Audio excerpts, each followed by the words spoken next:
После автобуската несреќа во Бугарија во која загинаа 45 патници, неопходно е да се направи ресет на сите институции кои имаат допирни точки со безбедноста на патниот сообраќај и кои се задолжени за контрола и обсервација на сите оние кои вршат јавен превоз во државата, вели професорот од Техничкиот факултет во Битола Зоран Јошевски. Дали со некој вонреден инспекцијски надзор да се види дали одредени возила се до таа мера неупотребливи, а се пуштени во сообраќај. Според професорот, потребна е поголема контрола и на тоа какви автобуси и комбиња се увезуваат во земјава. Тој додава дека станува збор за комплексен проблем кон кој треба сериозно да се пристапи. Јавна тајна е дека често пати се пропуштаат возила кои што не ги исполнуваат техничко-експлоатационите услови, се пуштаат во сообраќај од страна на станиците за технички преглед, кои пак од друга страна се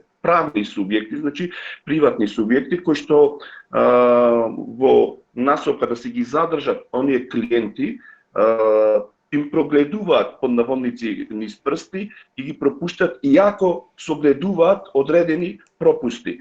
Се предлага државата да им помогне на превозниците со доделување субвенции, за да можат да го осовременат возниот парк. Доколку воспоставиме критериуми дека во јавниот сообраќај не смет да ни се вклучуваат превозни средства постари од 15 години, тоа сигурно ќе биде удар врз превозниците, многу не ќе можат тоа да го дозволат. За да не биде тоа пак на сметка да се уништат, мора државата да најде механизам како ќе балансира тука во тој дел, во смисла на тоа да не се затворат повеќе од половината од превозниците. Според МВР, од 1 ноември 2020 до 22 ноември 2021 година, кај 358 автобуси и комбиња кои вршат јавен превоз на патници, при вонреден технички преглед биле констатирани недостатоци. За Гласот на Америка од Охрид, Мики Трајковски.